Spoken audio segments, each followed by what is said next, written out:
4:30 in the morning. The F-35 Bravo Lightning II moved through the darkness like a ghost. Captain Miller, callsign Viper, watched the green glow of his helmet-mounted display, tracking a target that had no idea he was there. The Persian Gulf was a black void beneath him, the surface of the water invisible under a thick layer of haze. The cockpit was a tomb of recycled air and the faint, metallic scent of oxygen. High above the world, the wind screamed past the jagged, stealthy edges of the fuselage at 800 kilometers per hour, but inside the glass canopy, it was almost silent. Something was wrong with the rhythm of the night. For 3 hours, the Iranian Ilyushin 76 early warning aircraft had been flying a predictable racetrack pattern. It was a lumbering giant, a converted Russian cargo plane stuffed with radar consoles and technicians, acting as the eyes of the Iranian Air Force, but 10 minutes ago, it had broken its orbit. It was now flying a direct course toward the carrier strike group, and it was accelerating. Miller adjusted his seat, the fabric of his G-suit tight against his legs. He was flying in what the pilots called stealth clean configuration. No external fuel tanks, no external missiles. Everything was tucked inside the belly of the jet, hidden behind doors that blended perfectly into the skin of the aircraft. To the Iranian radar operators on the Ilyushin, the sky in front of them was empty. Their powerful rotating radar dome was pulsing energy into the atmosphere, searching for a reflection that would never come. The F-35 Bravo was designed to swallow that energy, to scatter it and let it pass by like water around a smooth stone. Miller checked his fuel state on the glass interface. He had 6,000 pounds of fuel remaining. Plenty for the intercept, but not enough for a long chase. He nudged the throttle forward. The engine responded with a muted, powerful vibration that he felt in the small of his back. The airspeed indicator climbed. 900 kilometers per hour. 950, 1,000. Center, this is Viper 01, Miller said into his mask, his voice sounding hollow and artificial. I have visual on the data link. Target is at 45,000 feet. Speed is 400 knots. He is heading 300, straight for the shield. The reply came from the tactical air controller aboard the cruiser USS Mobile Bay, hundreds of miles away. Viper, this is Center. We see him. You are cleared to close the distance. Maintain passive sensors only. Do not, repeat, do not, illuminate him with your radar. We want to see how far he pushes this. Copy, Center. Staying dark, Miller replied. He didn't need his own radar. The F-35 Bravo was a flying supercomputer. Its distributed aperture system, or DAS, used 6 infrared cameras to give Miller a 360-degree view of the battle space. In his helmet, he could look down through the floor of his own cockpit and see the heat of the waves below. He could look back and see his own engine exhaust. Right now, all those sensors were fused together, painting a bright, heat-mapped image of the Ilyushin 76 on his visor. The Iranian plane looked like a glowing white cross against the cold black of the upper atmosphere. Miller could see the 4 massive jet engines glowing hot. He could see the friction of the air heating the leading edges of its wings. He was now only 20 miles away. If the Iranian crew looked out their windows with night vision goggles, they might see a faint, flickering shape in the stars, but their electronic screens were showing them a peaceful, empty sky. The irony was not lost on Miller. He was a predator in a world where the prey had gone blind. He watched the distance close on his display. 19 miles. 18 miles. The air up here was thin and freezing, nearly 60 degrees below zero, but the friction of Miller's jet was beginning to heat the skin of the F-35. He felt the slight pull of turbulence as he entered the wake of the larger aircraft. The Ilyushin was huge.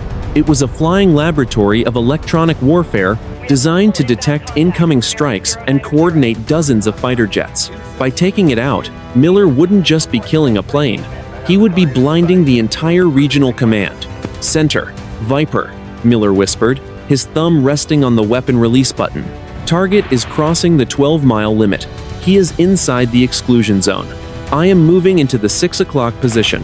Viper, Center, stand by for authentication. The seconds stretched out. Miller could see the individual rivets on the Iranian plane's tail fin through his long-range infrared camera. He could see the rotating radar dome on top of the fuselage, spinning slowly, searching for him. It was a surreal dance. The two aircraft were now moving as one, separated by only a few miles of freezing air and a decade of technological evolution. Viper, center. The voice came back, sharper now. Authentication confirmed. Rules of engagement are met. You are weapons free. Take him down. 2:35 in the morning, the edge of the exclusion zone. The F-35 Bravo Lightning II held its position in the dark. Captain Miller watched the digital countdown on his visor. The Iranian aircraft was now exactly 3 miles from the forbidden line. The sky was a deep, velvet purple. The stars above were sharp and cold, points of light that did not flicker. In the thin atmosphere of the upper flight levels, the F-35 Bravo stayed low, skimming the top of the haze layer. Miller was tucked into the electronic blind spot of the enemy's massive radar. He was flying in the shadow of the giant. The Ilyushin 76 continued its steady, monotonous drone. Its 4 engines hummed with a low, vibrating frequency that Miller could feel. In his teeth, it was a physical weight in the air, a deep resonance that shook the cockpit glass and rattled the survival gear in his vest. The air inside the jet smelled of dry plastic and the sharp, chemical tang of high-altitude oxygen. He was so close now that he could see the navigation lights on the enemy wingtips without his sensors, green on the right, red on the left. They blinked with a slow, rhythmic pulse against the absolute blackness of the Gulf. Viper 01. Target has crossed the threshold. The voice from the cruiser USS Mobile Bay crackled in his ears. He is now in restricted airspace. Warn him off. 1 pass only. Show him the flag. Miller grimaced inside his mask. A warning pass meant giving up his greatest advantage. He would have to show himself. He would have to become a physical presence in a sky he currently owned. He pushed the stick to the right. The F-35 Bravo rolled with surgical precision. The jet felt like an extension of Miller's own nervous system. It was light. It was lethal. It was perfectly balanced. He nudged the throttle forward. The engine roared behind him, a muffled, powerful thunder in the near vacuum of 40,000 feet. He accelerated, pulling alongside the massive Iranian plane. He was only 50 meters away. He looked over his shoulder. The cockpit of the Ilyushin was lit with a faint, eerie orange glow from the old-fashioned instrument panels. He could see the silhouettes of the 2 pilots clearly. They were looking at their instruments. They seemed calm, unaware that a predator was flying inches from their wing. Miller reached out and flipped a switch on his side console. He turned on his external navigation lights. The F-35 Bravo suddenly flashed into existence. The red and green lights reflected off the silver skin of the Iranian plane, painting the Ilyushin in a strobe-like glare. He saw the Iranian co-pilot jump in his seat. The man's head snapped toward the side window. He looked directly at Miller. For a split second, their eyes met across the freezing void. The Iranian pilot's mouth opened in a silent shout of shock. He began to scramble, his hands flying across the flight controls. The Ilyushin 76 suddenly jerked. It tried to dive away to the left, the massive wings tilting dangerously toward the water. Center, Viper. I have made visual contact. Target is maneuvering aggressively to avoid intercept. Copy. Viper. He is ignoring the international radio hail. He is still painting the carrier strike group with high-gain radar. The Iranian plane was not running away. It was repositioning. It was trying to get a better angle for its sensors to feed targeting data back to the mainland missile sites. Miller saw the radar dome on top of the Ilyushin spin faster, a blur of motion in the dark. The electronic warfare alarms in Miller's cockpit began to scream. A high-pitched, warbling tone filled his helmet, vibrating against his skull. The enemy was locking onto him. The enemy was locking onto him. They were using their massive radar array to try and burn through his stealth coating. They were using their search radar as a directed energy weapon. Miller felt the heat in the cockpit rise. The electronic energy was a physical presence, making the air feel thick and heavy. The skin on his face felt itchy. The small hairs on his arms stood up under his flight suit. He was being bathed in high-powered microwave radiation. Center, I am being jammed. Target is engaging me with a concentrated electronic attack. Viper, you are cleared to defend. Terminate the contact. Break him. Miller didn't hesitate. He pulled the stick back hard and climbed. He went vertical. The G-force slammed him into his seat, weighing 5 times his normal body weight. He felt the blood begin to drain from his head. His vision narrowed into a small, gray tunnel. He grunted, tensing his core and leg muscles to keep the oxygen moving. The F-35 Bravo climbed into the black, leaving the lumbering giant behind. He turned off his lights. He was a ghost once again. He looked down through the floor of his cockpit. The Ilyushin was a bright, glowing heat signature. In his helmet-mounted display, he was now in the perfect tactical position. He was 2 miles above and 3 miles behind. He was the hawk in the high ground. The Iranian plane was nothing but a target. He reached for the master arm, switch, and flipped the guard. He selected the internal weapons bay. The heavy metal doors beneath his feet hummed, ready to snap open. The heavy metal doors beneath his feet hummed, ready to snap open and release the fire. The air outside was 60 degrees, below zero. The metal of the jet was cold as deep space. But inside the belly of the aircraft, the missile was warm and alive. Its internal batteries were humming. Its seeker head was searching for the heat of the enemy engines. Miller centered the digital reticle on the massive heat signature of the Ilyushin. I have a solid track, Miller said. His voice was cold and steady. Viper 01. Committing. 2:36 in the morning, 2 miles above the Iranian aircraft. Captain Miller felt the F-35 Bravo shiver.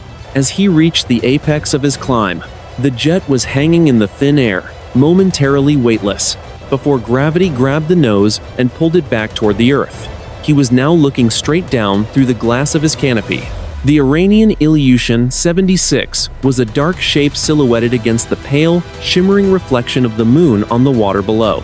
The electronic warfare suite in Miller's cockpit was screaming. The sound was a jagged, electronic pulse that skipped through his headset, a warning that the enemy was hitting him with everything they had. They were dumping massive amounts of white noise and microwave energy into the sky, trying to blind his sensors. Miller's display flickered.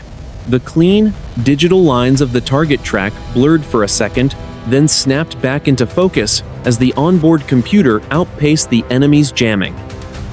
The air in the cockpit was cold, but Miller was sweating. He could feel the moisture stinging his eyes behind his visor. The scent of rubber and recycled air was thick.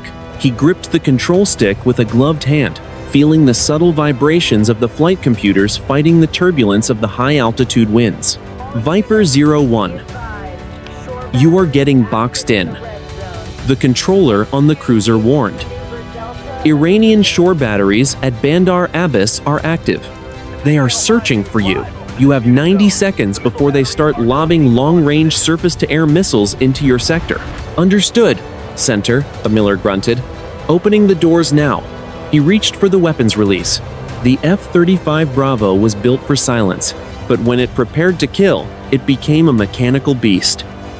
Miller heard a heavy, metallic thud from beneath his seat. It was the sound of the internal weapons bay doors cycling open. For the first time in the mission, the jet's perfectly smooth skin was broken. The wind, moving at 900 kilometers per hour, slammed into the open cavity of the belly. The aircraft bucked. The stick vibrated violently in Miller's hand as the aerodynamics of the stealth jet were suddenly compromised. The noise changed from a low whistle to a deep, guttural roar that vibrated through the floorboards. The AIM-120 Delta missile, tucked inside the darkness of the bay, was suddenly exposed to the freezing night air. The missile was alive.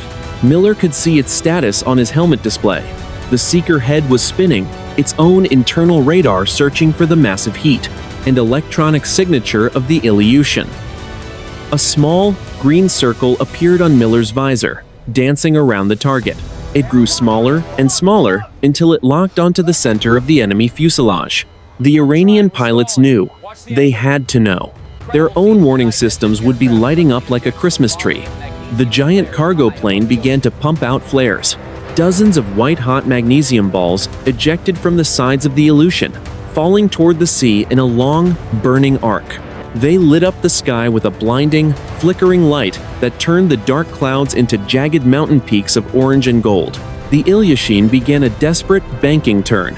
It was a heavy, slow machine trying to outrun a lightning bolt. The engines groaned as the pilots pushed them to the limit, trailing long plumes of black soot into the clean night air. "He's panicking," Miller whispered to himself.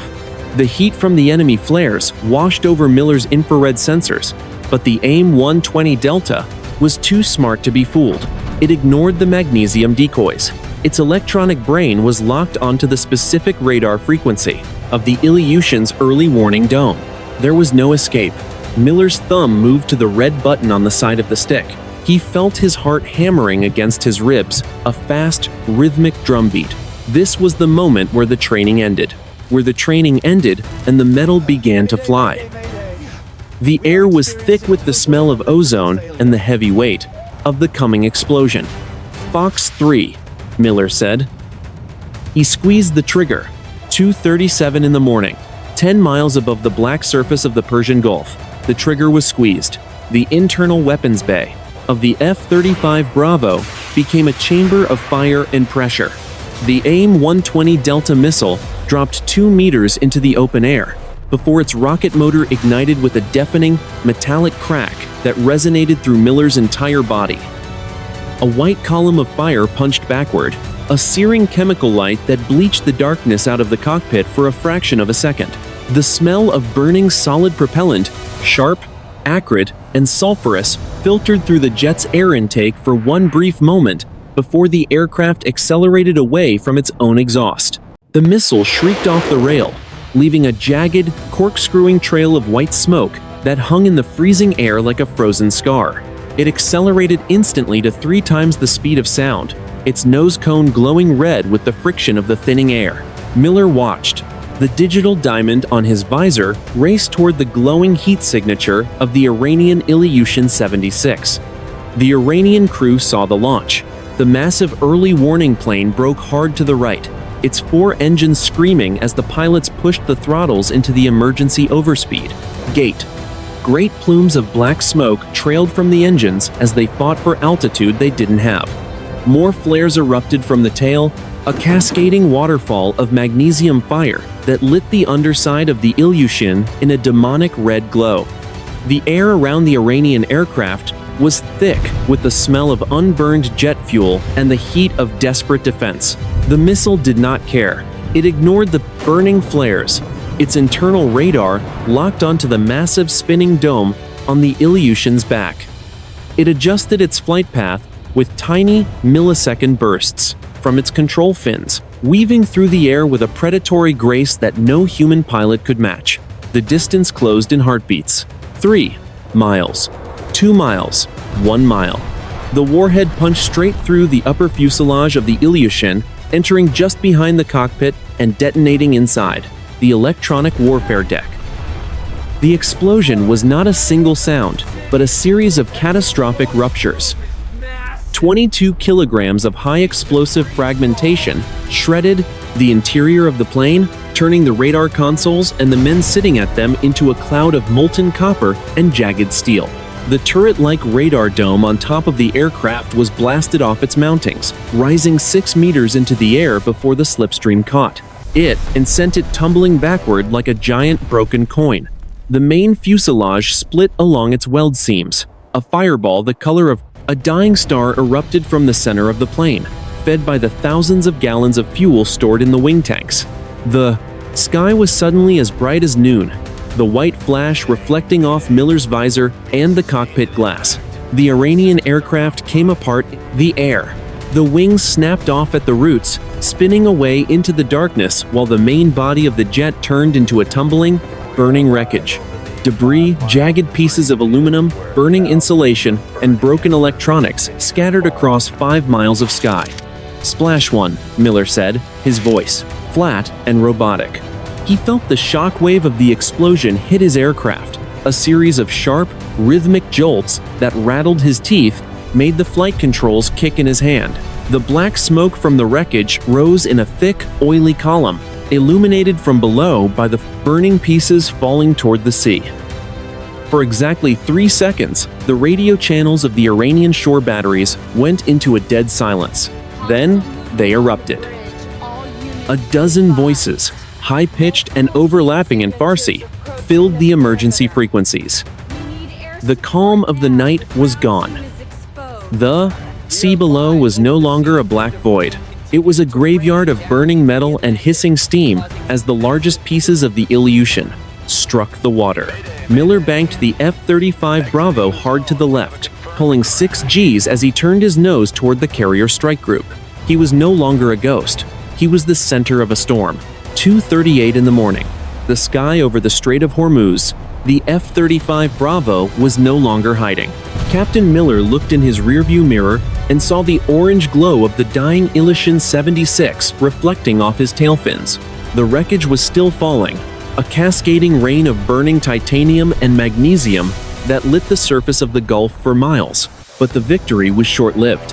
His threat receiver suddenly screamed a new, more terrifying tone. It was a high-pitched, continuous whistle that felt like a needle pressing against his eardrums. On the Iranian coast, 60 miles to the north, a battery of HQ-9 surface-to-air missiles had just transitioned from search to track. They had seen the fireball of their own aircraft and were now hunting the thing that caused it. Center, Viper, I am pegged. Multiple paint sources from the mainland, Miller shouted. He didn't wait for a reply. He slammed the throttle into full afterburner. The engine roared with a primal, bone-shaking fury. A 3-meter tongue of blue and violet flame erupted from the exhaust, pushing the jet through the sound barrier. The physical shock of the sonic boom hit the cockpit like a hammer blow. Miller was slammed back into his seat, the air forced out of his lungs. Outside, the air was thick and cold, but the skin of the F-35 was heating up rapidly. The friction of Mach 1.2 turning the nose cone into a glowing ember. Viper, center, brake left, the controller yelled.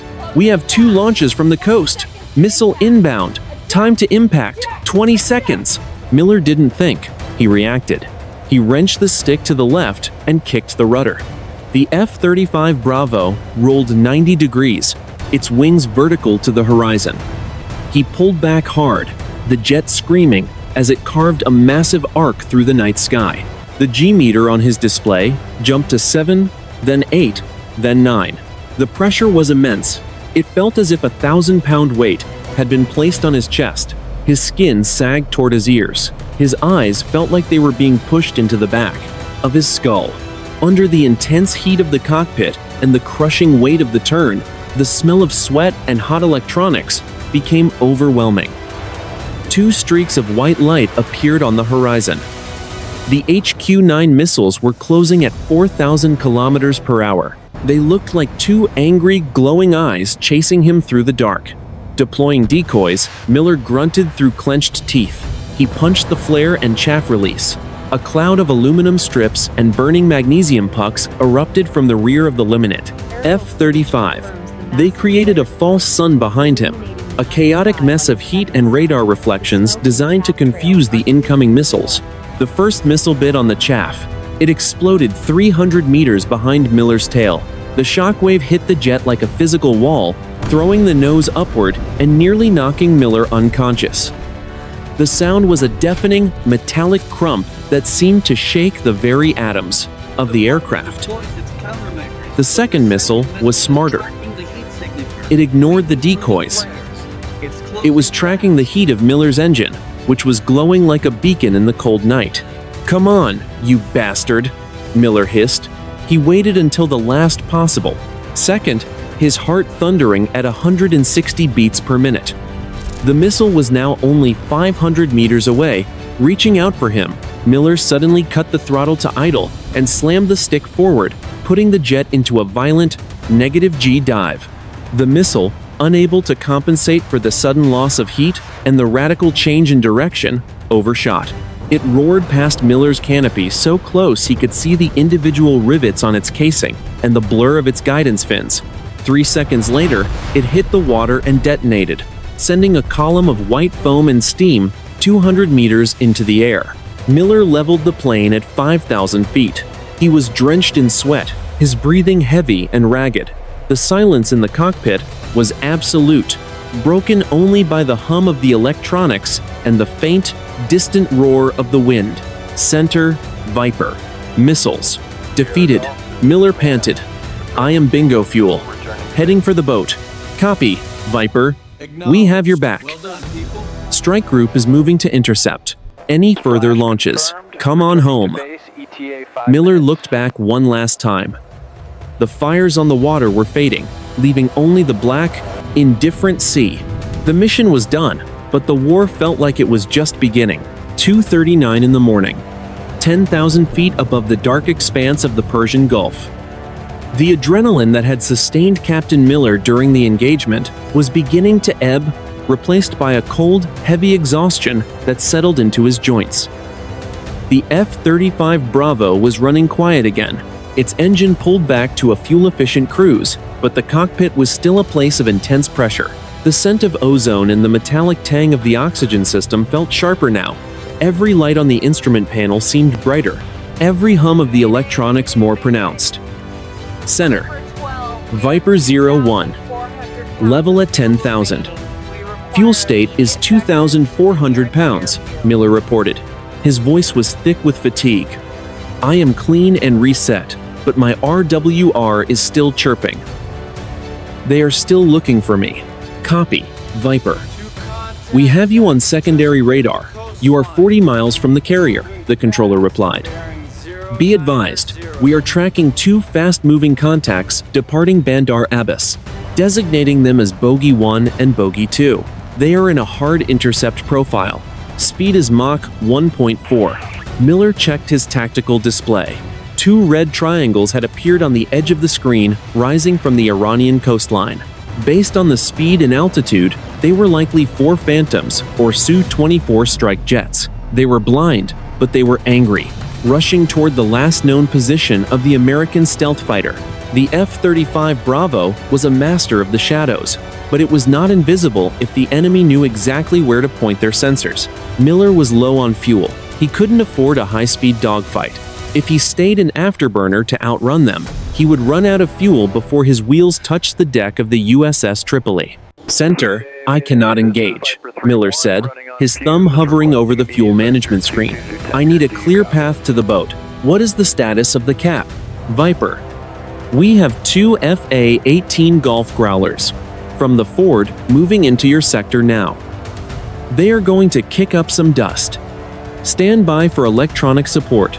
Miller looked out to the west. Far on the horizon, beyond the reach of his eyes but visible on his data link, 2 Navy electronic warfare jets were beginning their work. They were dumping massive amounts of digital noise into the atmosphere, creating a black hole in the enemy's radar coverage. On Miller's screen, the red triangles began to drift and stutter. The Iranian pilots were being fed false targets, their screens filled with ghosts and static. The air around the F-35 was freezing, 60 degrees below zero, but the heat from the earlier missile launch still lingered in the weapons bay. Miller watched the temperature gauges slowly return to the green. He felt a deep, physical vibration through the seat. The carrier strike group was beginning to fire its own defensive screen. Far below, the cruiser USS Mobile Bay launched a series of long-range interceptors to keep the Iranian jets at a distance. The streaks of white light climbed into the sky like silent, graceful arrows, arcing over the horizon to push the bogies back toward the coast. Viper, the door is open. Proceed to the recovery point, the controller said. Miller eased the stick back, beginning a slow, fuel-saving climb toward 15,000 feet. The Gulf was a graveyard tonight. Somewhere beneath the waves, the wreckage of the Ilyushin was settling into the silt. Its mission ended in fire. Miller thought of the men who had been on that plane, the technicians, the pilots, the radar operators. In the world of high-tech warfare, death was often a digital event, a blip on a screen that simply stopped moving. He looked at the photo of his wife tucked into the corner of the instrument panel. The edges were curled from the heat and the G-forces. She was 3,000 miles away, sleeping in a quiet house in Virginia, unaware that her husband had just changed the geopolitical map of the Middle East. Tripoli, Viper 01. "I have the ball," Miller said as the lights of the assault ship finally appeared through the haze. The ship was a tiny, glowing sliver in the vast blackness of the sea. It looked impossibly small from this altitude. Miller adjusted his mask, feeling the dry air rasp in his throat. He had 10 minutes of fuel remaining. The most dangerous part of the mission, the landing, was still ahead of him. 2:45 in the morning. 5 miles from the landing deck of the USS Tripoli. The F-35 Bravo was no longer a supersonic predator. It was a hungry, exhausted machine fighting for a place to rest. Captain Miller looked down at his fuel gauge. The digital readout showed 1,200 pounds. In the world of carrier aviation, that was the edge of the envelope. He had enough fuel for one approach, one transition to vertical flight, and exactly 90 seconds of hovering, before the engine would suck in nothing but air. The USS Tripoli sat low in the water, a black slab of steel, 600 miles off the coast of Iran. It was moving at 20 knots into a stiff headwind. The sea state was rising, 2-meter swells causing the deck to pitch and roll with a heavy, rhythmic groan. From 5,000 feet, the flight deck looked like a postage stamp lost in a sea of ink. Viper 01, Tripoli Tower. You are cleared for the overhead break. Winds are 20 knots from the bow. Deck is pitching 2 degrees. Watch your descent rate. The landing signal officer's voice was calm, but the underlying tension was clear. Copy, Tripoli. Commencing transition, Miller replied. He reached for the conversion switch. This was the moment where the F-35 Bravo performed its most impressive and most dangerous trick. Beneath the fuselage, the massive doors for the lift fans snapped open. Behind Miller's head, the dorsal intake swung upward like the hood of a car. The main engine nozzle at the rear of the jet began to swivel downward, rotating 90 degrees. To point straight at the water, Miller felt the jet shudder violently. The sound in the cockpit changed from a smooth whistle to a deafening, mechanical roar as the lift fan engaged. The vibration was intense, a deep-seated rattling that shook his flight boots and blurred his vision. The smell of hot turbine oil and burnt hydraulic fluid filled the small space of the cockpit. The aircraft was now a hybrid, half plane and half helicopter.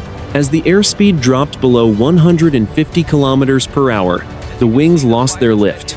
The entire weight of the 20-ton aircraft was now being supported by a column of superheated air and the spinning blades of the lift fan. 3 miles out. Speed 80 knots, Miller whispered. He was fighting the stick now. The headwind was buffeting the aircraft, trying to push the nose off-center. Every time the ship's deck rose on a swell, Miller had to adjust the throttle to compensate. If he was too high, he would miss the deck. If he was too low, he would slam into the stern of the ship, turning his jet into a fireball. He drifted into the groove, the final approach path. The landing lights of the Tripoli were bright, white-blue streaks that cut through the salt haze.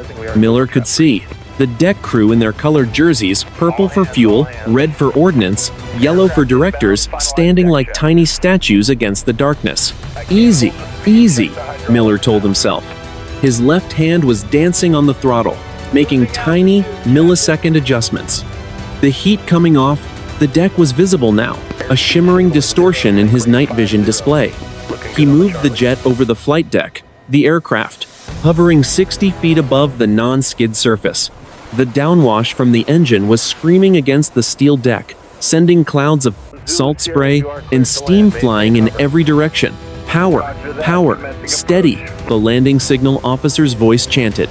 Miller felt the ship drop beneath him as it fell into the trough of a wave. He followed it down. He eased the throttle back just a fraction. The F-35 Bravo descended through its own exhaust, the cockpit filling with the acrid stink of burnt JP-5 fuel. The wheels touched. The struts compressed with a heavy, metallic thud that Miller felt in his spine.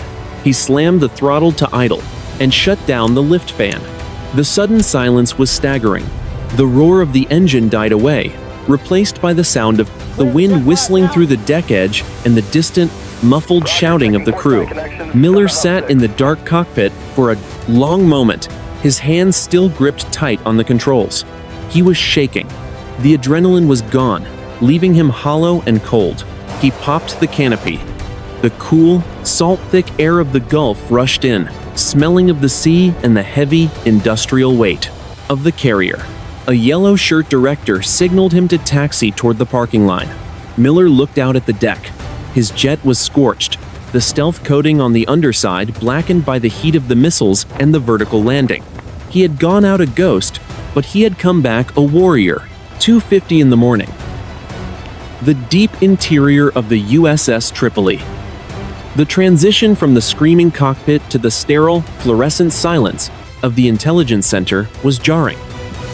Captain Miller walked down the narrow steel corridors, his flight suit damp with sweat, and his boots clicking rhythmically against the non-skid flooring. The air inside the ship was cool and smelled of industrial cleaner and coffee, a sharp contrast to the acrid, chemical stench of the battlefield he had just left. He pushed through the heavy, armored door into the Secure Compartmented Information Facility, or SCIF. Inside, the room was bathed in a dim blue light. Rows of analysts sat before glowing monitors, their faces pale in the electronic glare. At the head of the room, the Strike Group Intelligence Officer, Commander Vance, stood before a massive digital wall showing the live tactical map of the Persian Gulf. The red icon that had represented the Iranian Ilyushin 76 was gone. In its place was a small, flashing yellow marker indicating 25, a wreckage site. "Sit down, Viper," Vance said, not looking away from the screen. The satellite pass just confirmed it. "We have a debris field spread over 12 square kilometers. You didn't just hit it, you atomized the sensor suite." Miller slumped into a chair, his body feeling like lead. "They were pushing hard, Commander. They weren't just patrolling.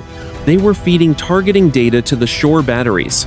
If I hadn't taken the shot, the Mobile Bay would have been defending against a saturation strike within 10 minutes.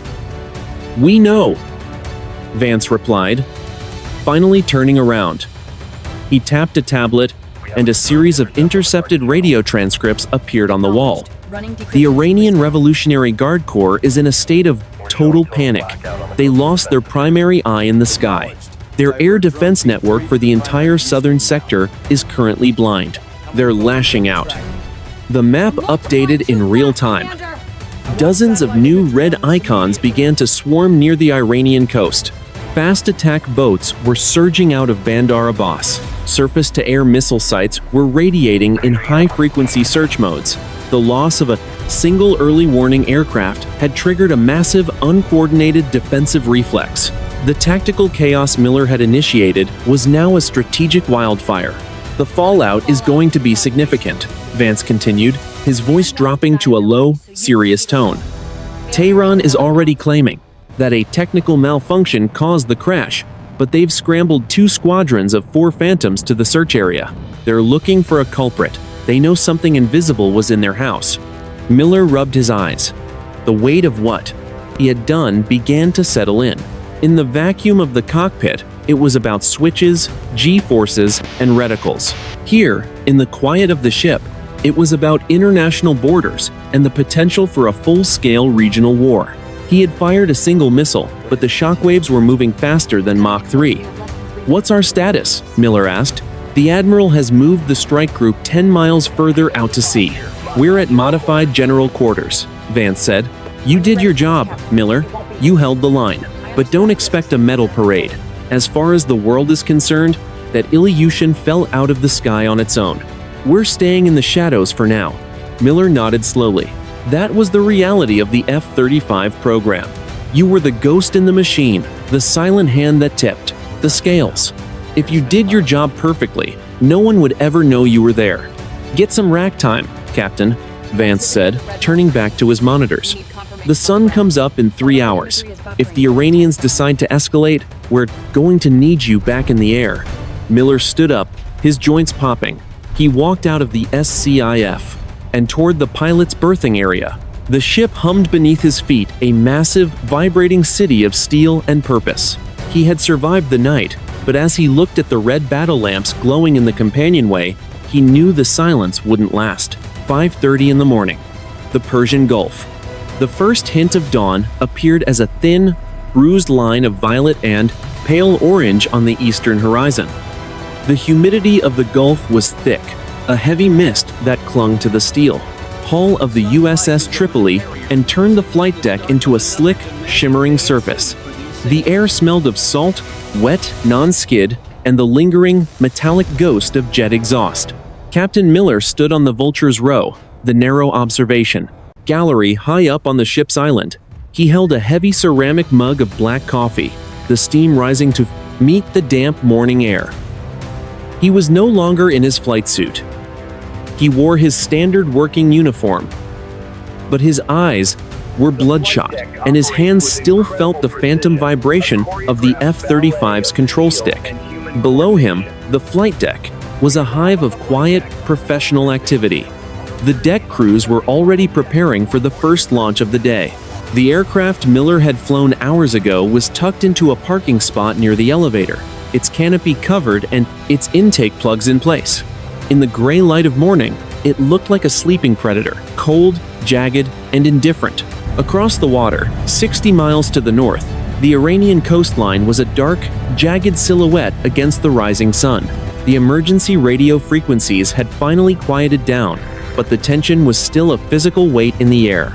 The loss of the Ilyushin 76 had left a hole in the sky that could not be easily filled. The eyes of the regional command were gone, and the silence from Tehran was more ominous than any shouted threat. "It's a different world when the sun comes up," a voice said behind him. Miller turned to see his executive officer, Commander Reed, leaning against the railing. Reed looked at the horizon, his face etched with the weariness of a man who had spent the night in the Combat Information Center. "The Iranians filed a formal complaint with the United Nations an hour ago," Reed said, his voice low. "They're claiming an unprovoked atmospheric explosion caused by a foreign electronic attack. They're careful not to name us directly. They don't want to admit they couldn't see what hit them." "They know," Miller said, taking a slow sip of the bitter coffee. "They saw me for a second. That co-pilot, he looked right at me." "Maybe," Reed shrugged, "but in this business, seeing isn't proving. As far as the history books are concerned, last night was a tragic accident involving an aging aircraft and a series of technical failures. The piece, such as it is, remains intact because of the doubt you left behind." Miller looked back at his jet. The stealth coating was designed to absorb radar, but it couldn't absorb the memory of the fireball or the sound of the missile leaving the rail. He thought about the 4-beat rhythm of the kill, the launch, the impact, the reaction, the aftermath. It was a sequence he would replay in his mind for years to come. The sun finally broke over the horizon, a brilliant, blinding gold that turned the surface of the Gulf into a sheet of hammered brass. The light caught the sharp edges of the F-35, highlighting the scorched metal near the weapons bay. For a brief moment, the ghost was visible. The Tripoli turned into the wind, the massive engines thrumming deep within the hull. A pair of FA-18 Golf Growlers began their taxi toward the catapults, their engines rising to a deafening scream that shattered the morning silence. The cycle of the carrier was beginning again. The night belonged to the shadows, but the day belonged to the visible strength of the fleet. Miller finished his coffee and turned toward the hatch. He had 3 hours of sleep to catch before the next briefing. He was a pilot, a ghost, and a witness to a war that never officially happened. "See you at the debrief, Viper," Reed said. "Count on it," Miller replied. He stepped inside the ship, the heavy steel door clicking shut behind him, sealing away the sound of the wind and the rising heat of the sun. Outside, the sky was clear, the sea was calm, and the only evidence of the night's violence was a few cooling pieces of aluminum settling slowly into the deep dark silt of the Persian Gulf.